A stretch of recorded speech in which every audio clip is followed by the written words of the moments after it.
Right now on the National Weather Desk, the possible long-term benefits of this year's snowy winter out west. So an above normal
Right now on the National Weather Desk, the possible long-term benefits of this year's snowy winter out west. So an above normal snowpack, especially in the southern half, is really good news. How much do you know about black ice? Most of it forms at night as temperatures drop. We'll explain how overrunning impacts the weather. This is a messy setup. It's responsible for some of our biggest ice storms. We're counting down to the days of more sunlight and less darkness. The month of February is when we really start adding on more daylight. We'll go searching for snowy owls. Even in a year where there's not a lot of snowy owls coming south, there's still going to be a few in Rudyard. And class is in session. It's time for another edition of Social Meteorology. From our nation's capital, this is the National Weather Desk. Well, good morning, everyone, and welcome to the National Weather Desk. I'm Angela Brown. It's snowing this morning in Washington's Cascade Mountains. A fresh foot is on the ground already, and the flakes are still flying. Theron Zahn is just east of Seattle with a look at those current conditions. Yeah, good morning. Take a look behind me. You can see the snow coming down on the street lights here. You can also see the road. In fact, there's a grader out here right now doing a good job of clearing off the road here because we've been seeing snow throughout much of the night. There's a compact snow and ice on the road, not just here, but also over on I-90. Plenty of snow plows working the road to keep it clear. We didn't find a whole lot of snow until we started making that last climb up to the top. Now, even with the latest dumping of snow, we're still behind so far this year when it comes to the snowpack for the Cascades. Right now, the Cascades have 91% of what kind of snow you should see this normally at this point in the winter. North Cascades, that's the Central Cascades, but the North Cascades have 78%, South Cascades at 87%. Now, we still have plenty of time to catch up, though, in this season, more than 40 days to go. Now, as for the ski areas, Snoqualmie is reporting the upper mountain has about 16 to 18 new inches of snow right up there at the top of Chair 2. Other ski areas are also also reporting great snowpack this morning for skiers and snowboarders. You can see the snow that's coming down. It's kind of a fine snow, not giant flakes or anything like that, but it's certainly coming down with temperatures right around 31 degrees. We've been checking the road conditions, and chains are required for all vehicles here on Snoqualmie Pass that don't have all-wheel drive. And in other parts of the Northwest, the snowpack isn't what it was in December, but that's not necessarily bad news. Luke Randall spoke to National Weather Service meteorologists in Boise, and they're still very optimistic this year's snowpack will be a good one.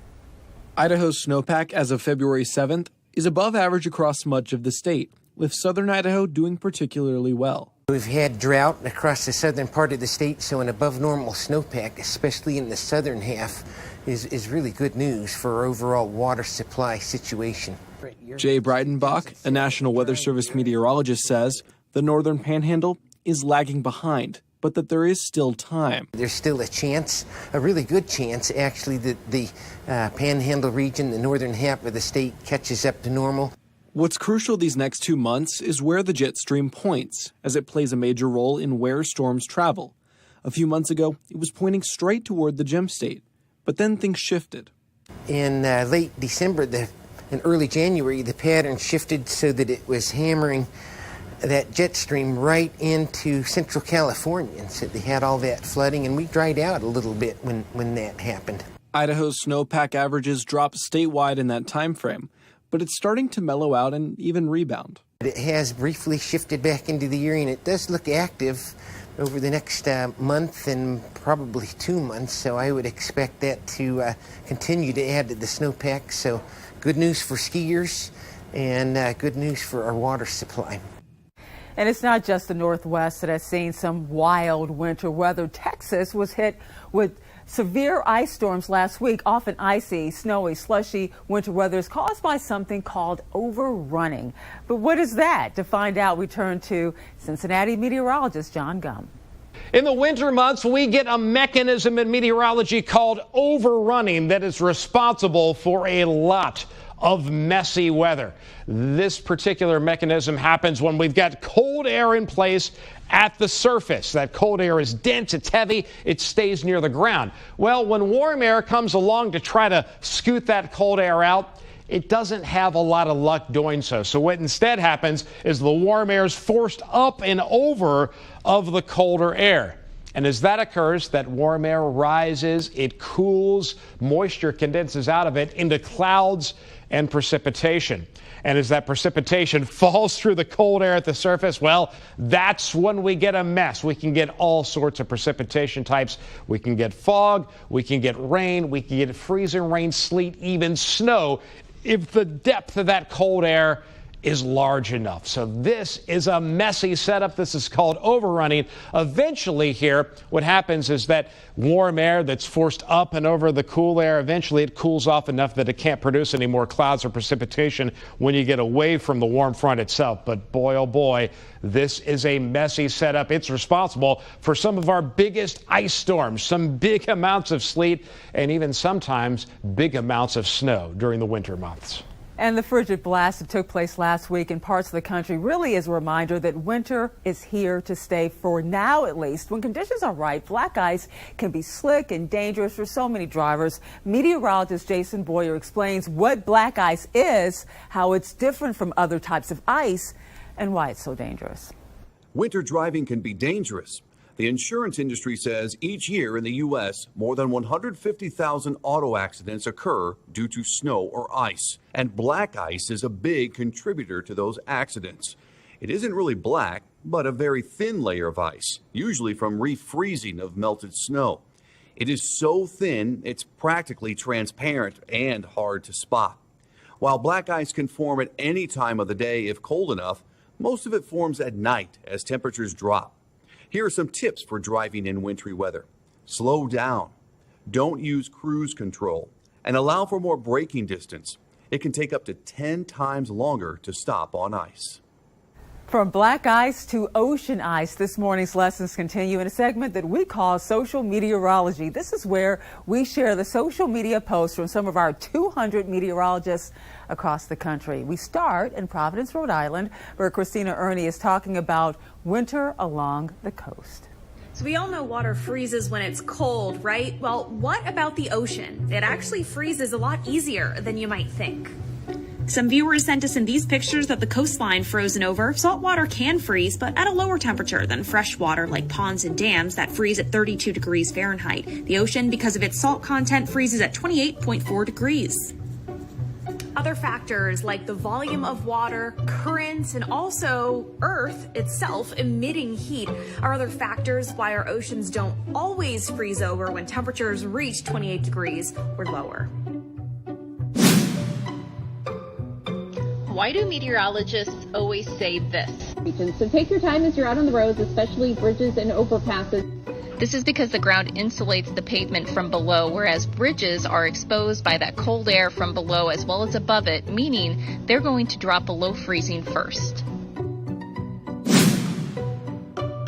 Frostbite is the actual freezing of skin and the tissue underneath it. It's made a lot worse by wind. In fact, a wind chill of -20 can cause frostbite in just 30 minutes. Waterproof boots are a must, especially if you're going to be out in the snow. You're going to lose a lot more body heat if those feet are wet. Layer up to stay warm. Cover up those extremities too. Ears, noses, fingers, toes. These are all areas that are more likely to get frostbite. Wear a hat. At least half your body heat escapes if your head's not covered. And of course, stay informed. Keep an eye on your favorite local meteorologists so they can keep you well aware of any dangerous cold weather in your area. As global temperatures rise, 15 million people around the globe live under the threat of a sudden deadly glacial flood. According to a new study, more than half of those at risk live in India, Pakistan, Peru, and China. It has to do with the lakes that feed or are blocked by glaciers being overwhelmed as more ice melts or major chunks of ice actually fall. Now, this has the potential to overwhelm surrounding low-lying communities. In the U.S. and Europe, around 1 million people live within 6 miles of a potentially unstable glacial-fed lake. And coming up on the National Weather Desk, bald eagles are no longer an endangered species, but now they are facing a new threat. We will tell you what that is. And we'll talk with the U.S. Coast Guard about ways to stay safe. We are going out on frozen ice. But first, a little snowshoeing in the Michigan woods with meteorologist Will Haney.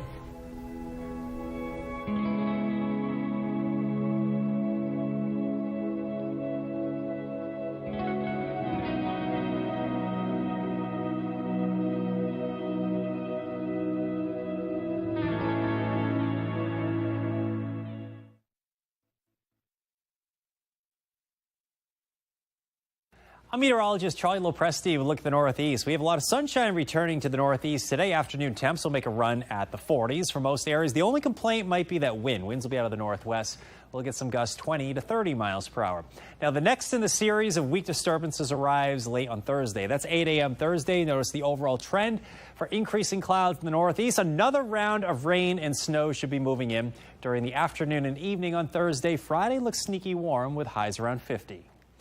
I'm meteorologist Jonathan Myers, and here's a look at the mid-Atlantic region. Starting off 40s to around 50 at about 9 a.m. By lunchtime, we're in the 50s and even some 60s down Virginia way. And temperatures near 60 in Baltimore, 66 at Richmond, and 66 at Roanoke as we head well into the afternoon.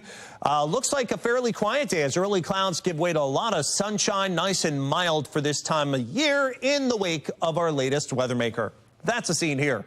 I'm meteorologist Vetus Reed. Here's a look at your southeast forecast highs for the day. It looks like Raleigh about 71 degrees, 65 in Nashville, 74 in Birmingham, making about 76 degrees, 79 Jacksonville, temperatures in the upper 70s, lower 80s in parts of Florida. Looks like we're seeing a system pushing in from the west as it does so. We're still dry through much of the day, but a lot of activity along this front could get some severe storms pushing through parts of Louisiana, Mississippi, and Alabama as we get through Wednesday night and then into Thursday.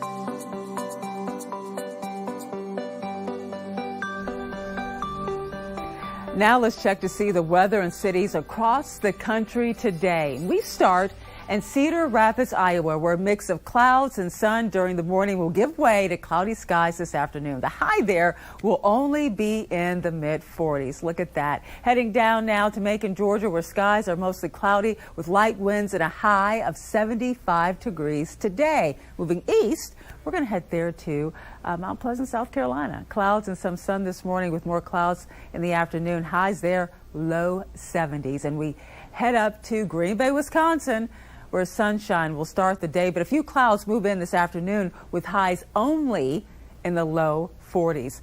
And in Green Bay, 6 people and 5 children are safe after being trapped on ice floe Monday. Lydia Anderson spoke with the U.S. Coast Guard, who helped with the rescue. We didn't know exactly what was going on, but based on the initial report, it seemed like the big winds were blowing off a big ice shelf. The Coast Guard then made its way to Potawatomi State Park with its gear. We pretty much went on scene, unloaded the airboat from the trailer, went out on the ice, went further out for a good visual, and from there we kind of assessed of what the best type of rescue technique we should use.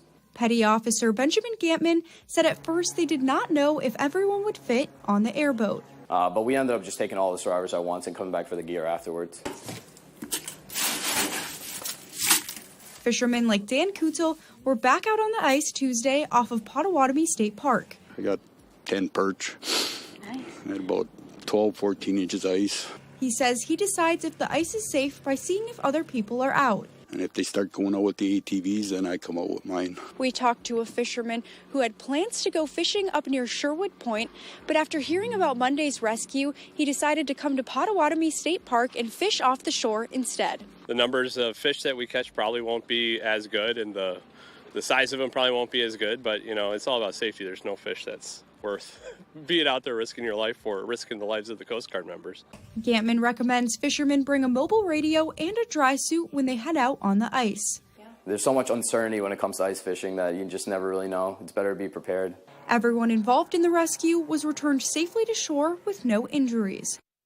February is often the coldest month of the year, even as days are getting longer, but not everyone is seeing the same amount of additional daylight. Meteorologist Andrew Buck-Michael from Columbus, Ohio, explains what's going on. Hey everybody, meteorologist Andrew Buck-Michael here. Winter, right? 1 second. All right, that's a lot better. If we recorded this video a month ago, it would still be dark out here. However, the month of February is when we really start adding on more daylight. And you can see why right here next to me. As we go through the month of February, the tilt of the Earth slowly gets a little bit closer to the direct rays right over the equator, which means we start adding on a little bit more daylight every single day. However, it depends on how far north and how far south you live. Take a look.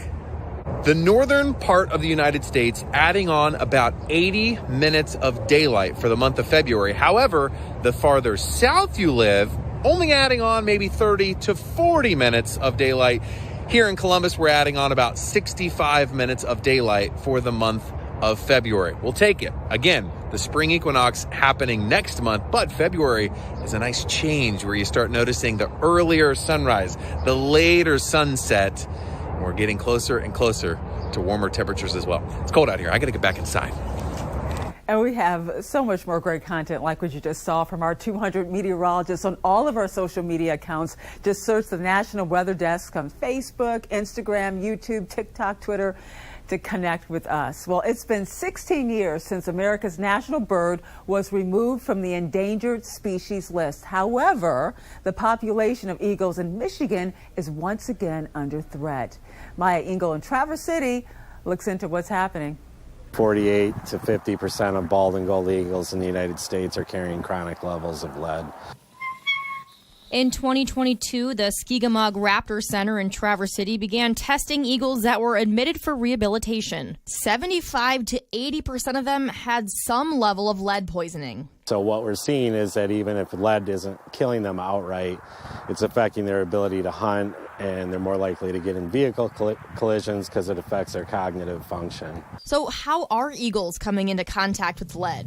The main contributing factor to lead poisoning is from lead ammunition. An animal that wasn't recovered during the hunting season, deer for instance, and there could be bullet fragments in there that they may ingest. And it doesn't take much to affect an eagle. For instance, a number 6 BB in like a shotgun pellet, that is enough to kill 5 to 6 eagles. Lead fishing gear also poses a threat. Eagles will eat a lot of fish, and sometimes there's sinkers or fishing lures that might be in there. And although the population of eagles has been making a comeback, lead poisoning is slowing down the population growth. So what will it take to help solve this man-made problem? And the biggest thing we can do is for hunters to lead the way, to be able to switch to copper alloy, and different types of ammunition that don't have lead.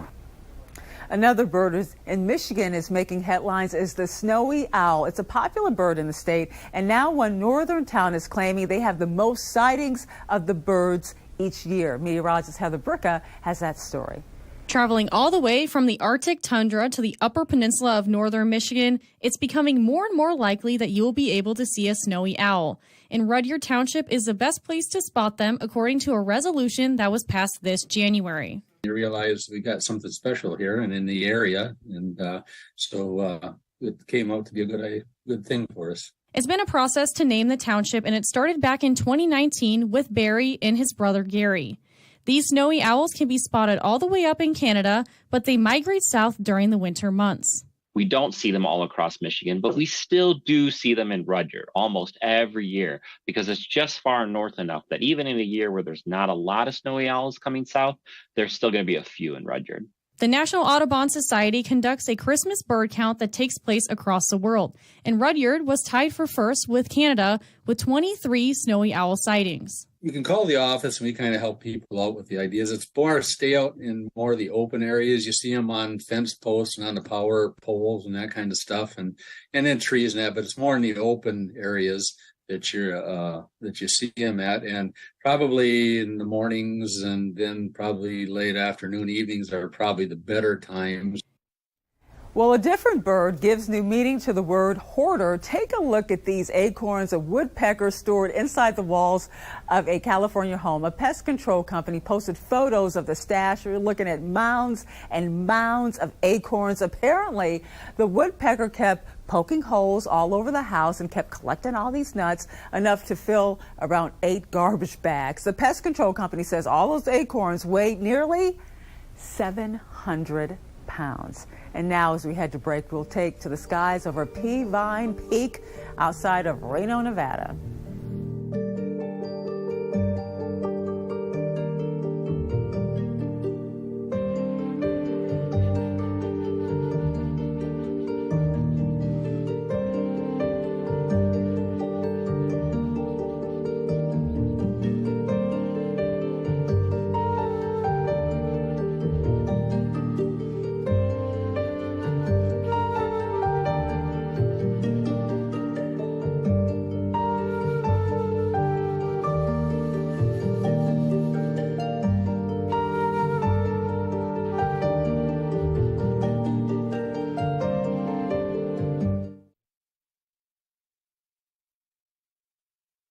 Well, a very good Wednesday morning, everyone. I'm meteorologist Andrew Buck-Michael. Taking a look at your weather story across the Midwest today. We've got rain starting to move its way back in from the south. And temperature is going to be cool for most of the Midwest. Now, tomorrow, that continues to lift its way into the Ohio Valley and Great Lakes with snow across Iowa and Wisconsin. And then some really windy conditions across the Ohio Valley with that rain. A lot quieter, but cooler by Friday. Everybody, meteorologist Brad Souter. As we look at Texas, Oklahoma, and into Louisiana and Arkansas, we are talking about some rain this morning, and that rain pushing up into Oklahoma with some of it being quite heavy rain and thunder, but very different from a week ago, because a week ago today it was an ice storm and it was very problematic. Even folks still in Austin, Texas, dealing with power outages. But later on today, it dries out. The storm system pushes east, Louisiana and Arkansas eventually clearing out for your Thursday. Hi there, everybody. Wednesday morning in the West Coast. We are continuing to warm up little by little as we head into the month of February. I'm meteorologist Shannon O'Donnell. Coastal highs in California, including 61 in the City by the Bay and 70 out of San Diego. Still just in the 20s, though, in the Intermountain West out of Jackson Hole. This weather maker, an area of low pressure continuing to roll through the Rockies for some snow there. A brighter break for Oregon. And that's the scene from here.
Weather Window, presented by the National Weather Desk. Cameras across Arkansas captured a meteor in the Monday night skies.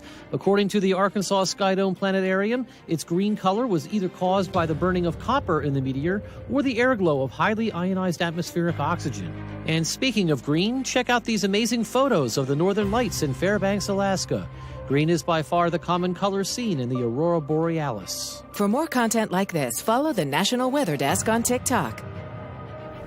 And now let's take a look at some viewer photos from meteorologist Cheryl Lemke. While some folks around the country are dealing with ice and snow and bitterly cold temperatures, central Illinois remains quiet, and there's been some beautiful scenes captured during the evening hours. Here's a picture of a halo around the moon caused by ice crystals in the upper atmosphere. Meanwhile, gorgeous shades of orange and yellow light up the skyline this past week. And yet another photo displays the fiery glow of the setting sun nestled amongst the clouds. I'm Chief Meteorologist Cheryl Lemke. And we love to share your weather content on the air. You can find us on all your favorite social media platforms. Just look for the National Weather Desk or scan the QR code on the bottom left corner of your screen. We will be right back.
Thank you so much for joining us. Tomorrow on the National Weather Desk, we'll talk with an expert about weather balloons. I'm Angela Brown. Make it a great Wednesday, and we'll see you right back here tomorrow.